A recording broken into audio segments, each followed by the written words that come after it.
Welcome dear रॉकर्ट्स। आइए देखते हैं मॉन्स्टर सीरीज का पार्ट 47। पिछले पार्ट्स के लिंक्स डिस्क्रिप्शन में है, उनको जाकर देखिए और बताइए आपको सीरीज कैसी लग रही है। तो पिछले पार्ट में हमने देखा कि जब सभी चेयरमैन के मरने के 49वें दिन का सेरेमनी कर रहे थे तो जिना चेयरमैन को व्हील चेयर पर बैठा कर लेकर आई थी। सभी भूत भूत करके शोर मचाने लगे थे और इस पार्ट में सबको विश्वास हो जाता है कि चेयरमैन सच में जिंदा है और जिना ने ही उसे इतने दिन कहीं पर रखा हुआ था। चेयरमैन की वाइफ तो जिना पर चिल्लाती है कि अच्छा तो तुमने मेरे पति को किडनैप करके रखा हुआ था इतने दिनों से। तब जिना सोच में पड़ जाती है दोस्तों, क्योंकि असल में जब जिना चेयरमैन को उस घर से छुड़ा कर ला रही थी ना, तो रास्ते में चेयरमैन ने जिना के हाथ में ये लिख कर दिखाया था कि अगर कोई पूछे तो यही कहना कि मैं इतने दिन तुम्हारी देख रेख में था। भूलकर भी ये मत कह देना कि जेजे ने या एंड्रू ने मुझे किडनैप करके रखा था। तो दोस्तों अब जिना कहती है कि हाँ, मैंने इतने दिन चेयरमैन की देखभाल की है और वो मेरे ही साथ थे और ये मेरी मर्जी नहीं, उनकी अपनी मर्जी थी। तो वाइफ चेयरमैन पर चिल्लाती है कि तुमने ऐसा किया क्यों है?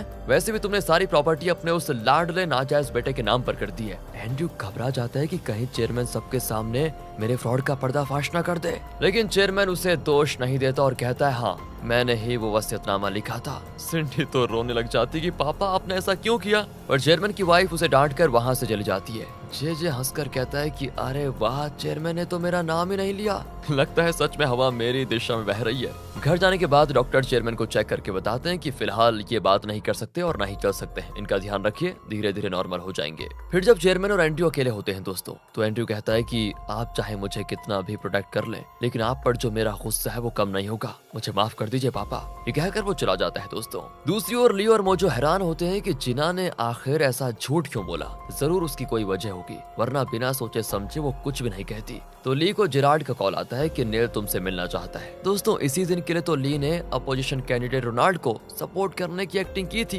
ताकि नेल इलेक्शन हारने के डर से खुद ब खुद जेजे का साथ छोड़कर ली के साथ जुड़ने का फैसला कर ले। तो उसी सिलसिले में नेल ने ली को बुलाया था दोस्तों। लेकिन अब ली जेरार्ड को कहता है कि एक काम करो, तुम जाकर जेजे को बता दो कि नेल ली से मिलने वाला है, और वो भी जेजे को बता देता है कि मुझे लगता है नेल अब ली के पक्ष में चला जाएगा। मैं वैसे ली से नफरत करता हूँ, क्योंकि एक बार रोशे के खातिर उसने मेरी जान लेने की कोशिश की थी, इसीलिए अब मैं ना नेल का साथ दूंगा और ना ली का। मैं उसके साथ रहकर उनकी सारी इन्फॉर्मेशन आपको देता रहूंगा। दोस्तों ये सारा प्लान ली ने बनाया था, लेकिन जेजे उसके बात को सच मान लेता है। दूसरी ओर कार में ली और नेल की मीटिंग होती है, पर नेल नहीं जानता कि उस कार में पहले से जेरार्ड ने एक सीक्रेट माइक सेट करके रखा था। ली कहता है कि देखो, अगर आपको मेरा सपोर्ट चाहिए तो आपको जेजे का साथ छोड़ना पड़ेगा। इसके लिए नेल भी मान जाता है दोस्तों। उस सीक्रेट माइक के जरिए जेजे ये सुनकर हो जाता है शॉक कि नेल भी मेरे साथ गद्दारी कर रहा है, मुझे अपना प्लान चेंज करना पड़ेगा। असल में दोस्तों ये जो ली है ना अपना हीरो, ये नेल और जेजे के बीच फूट डालने के लिए ऐसा कर रहा था, और उसको तो ये भी पता लगाना है कि पेंडोरा बॉक्स सच में जेजे के पास है या नहीं। वह एंड्रू जिना से मिलने जाता है, पर वो कहती है देखो, मैंने तुम्हें कई मौके दिए अपनी सच्चाई मुझे बताने के लिए, लेकिन आखिर तक तुमने अपने झूठ से बाहर आना सही नहीं समझा। तुम्हारे खिलाफ मुझे बहुत सी बातें पता चली है, लेकिन फिर भी मैं तुम पर विश्वास करती रही, पर तुमने मेरी कद्र ही नहीं की और मुझे धोखा दिया कई बार। कहकर वो एंगेजमेंट रिंग उतार कर दोस्तों उसको लौटा देती है। एंड्रू ने तो ये एक्सपेक्ट भी नहीं किया था और कहता है प्लीज मेरी बात सुनो, मैंने ये सब क्यों किया, प्लीज सुनो तो। लेकिन जिना उसके जवाब के लिए रुकती नहीं और चली जाती है। जिना के घर के बाहर खड़ा होकर एंड्रू बहुत रोता है, जिसकी आवाज को सुनकर जिना को भी थोड़ा दुख होता है। एंड्रू अब तुरंत अपने ऑफिस जाकर उस पेंडोरा बॉक्स की फाइल्स को निकालकर जिना को देने का फैसला कर लेता है, पर नाथन का असिस्टेंट कहता है कि प्लीज जल्दबाजी में इसे जिना के हवाले मत कर दो, वरना डोडो ग्रुप ली के हाथ चला जाएगा। कुछ और दिन वेट कर लो, ये फाइल्स तो तुम जिना को बाद में भी दे सकते हो, वो जरूर तुम्हारी दुविधा को समझ जाएगी। और अब एंड्रू कंफ्यूज होता है कि क्या करूं, और वो अपना फैसला बदल लेता है। दूसरी ओर दोस्तों सिंडी चेयरमैन से पूछती है कि पापा क्या आप जानते थे कि नाथन ने ली के पेरेंट्स का कत्ल किया था? पर चेयरमैन उसके हाथ में लिखता है कि मैं नहीं जानता था। इस पर सिंडी पूछती है तो फिर उस डॉक्टर ने अपने डॉक्यूमेंट्स में ये क्यों लिखा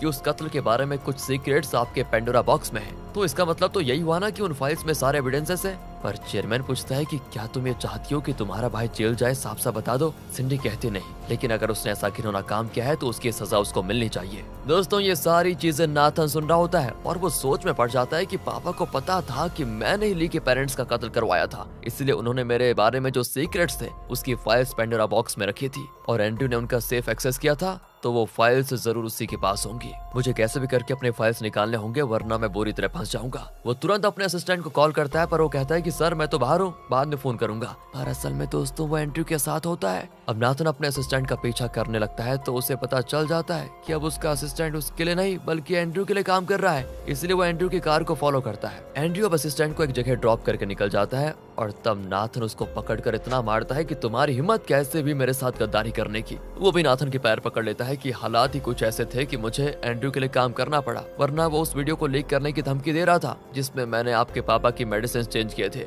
अब नाथन रुक जाता है और पूछता है क्या पेंडोरा बॉक्स एंड्रयू के पास है, और कोई रास्ता न पाकर एंड्रयू कबूल कर लेता है कि हाँ पेंडोरा बॉक्स के सारे फाइल्स एंड्रयू के पास ही हैं। नाथन भड़क जाता है कि तुम कुछ भी करके उसमें से मेरा फाइल ले आओ, पर सर उस सेफ में तो फिंगरप्रिंट लॉक है, उसे मैं कैसे खोल पाऊंगा। देखो वो सब मैं नहीं जानता, तुम कुछ भी करो लेकिन मेरी फाइल मुझे चाहिए वरना तुम्हारी खैर नहीं। दूसरी ओर दोस्तों जेजे जान चुका है कि नेल ली का साथ देने वाला है, तो वो उससे मिलने जाता है और डायरेक्टली धमकी पे उतर आता है कि अगर आपने ली का साथ दिया तो सोच लीजिए, ये देख रहे हैं ना आप अपनी सीक्रेट फाइल, ये पेंडोरा बॉक्स में था और इसे मैं पब्लिक में लीक कर दूंगा, फिर आप प्रेसिडेंट तो क्या एमएलए भी नहीं बन पाएंगे और लोग थूकेंगे आप पर, सोच समझ कर फैसला कीजिए। ये कहकर दोस्तों चला जाता है। अब नेल तो बौखला जाता है कि ये ट्विस्ट कहां से आ गया। दोस्तों उसके पास जेजे का साथ देने के अलावा कोई रास्ता नहीं बचा होता, तो अब जेरार्ड ये बात ली को बता देता है तो वो कहता है यही मैंने एक्सपेक्ट किया था, मतलब पेंडोरा बॉक्स जरूर जेजे के पास है। मुझे नेल से एक और बार मिलना है और इस बार भी तुम कार में सीक्रेट माइक फिक्स कर देना।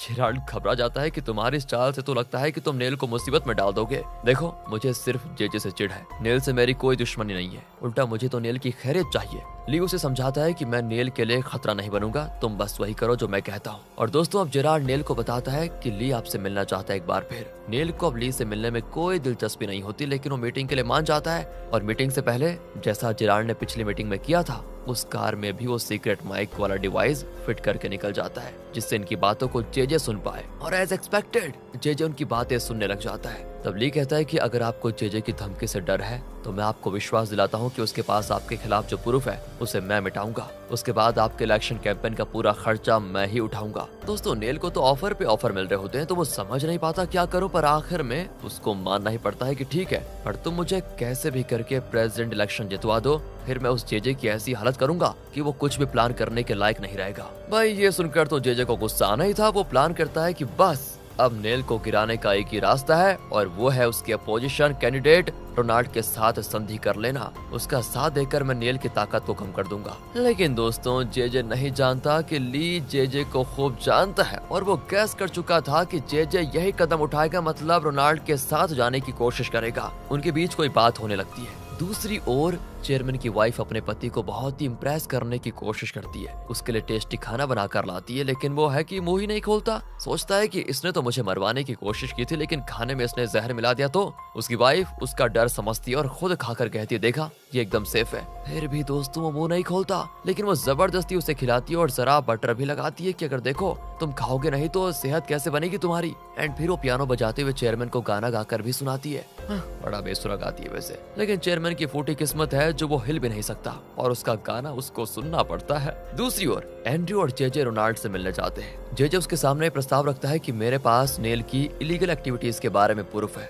इसीलिए मैं उसे पब्लिक में लीक करके उसे इस इलेक्शन से हटा सकता हूँ, फिर आप ही प्रेसिडेंट बन जाएंगे, पर आपको मेरे साथ एक एग्रीमेंट पे साइन करना होगा। यहाँ पर दोस्तों रोनाल्ड को ली की बात याद आती है। ली ने उससे कहा था कि जेजे आपसे जो भी कहे आप वैसा ही करना, बाकी मैं संभाल लूंगा। अब जेजे दोस्तों रोनाल्ड से लिखवाता है और रोनाल्ड लिखता है कि अगर मैं प्रेसिडेंट बन गया तो डोडो ग्रुप को मैं फंडिंग करूंगा, उसके साथ साथ जेजे को प्राइम मिनिस्टर की पोजीशन दूंगा। रोनाल्ड वही लिखकर उस पर साइन भी कर देता है। अब जेजे उसे नेल का वो फाइल दिखाकर कहता है कि आप इसकी फोटोकॉपी बनाकर रख लीजिए, मैं जल्द ही नेल को मिट्टी में मिलाने का बंदोबस्त करता हूँ, और हाँ अगला प्रेसिडेंट बनने के लिए मेरी तरफ से एडवांस में बधाई। रोनाल्ड तुरंत उसकी फोटोकॉपी बनाकर ली को भेजता है एंड ली उसको देखकर चौंक जाता है दोस्तों, क्योंकि उसमें सिर्फ नेल के खिलाफ एविडेंस है। ली ने सोचा था कि पेंडोरा बॉक्स के सारे फाइल्स जेजे रोनाल्ड को देगा, लेकिन उसने सिर्फ नेल का फाइल दिया होता है और लगता है यहाँ पर ली का ये प्लान थोड़ा फेल हो रहा है दोस्तों। वो टेंशन में होता है कि तभी ग्रे भागा चलाता है कि जल्दी से टीवी ऑन करके देखो।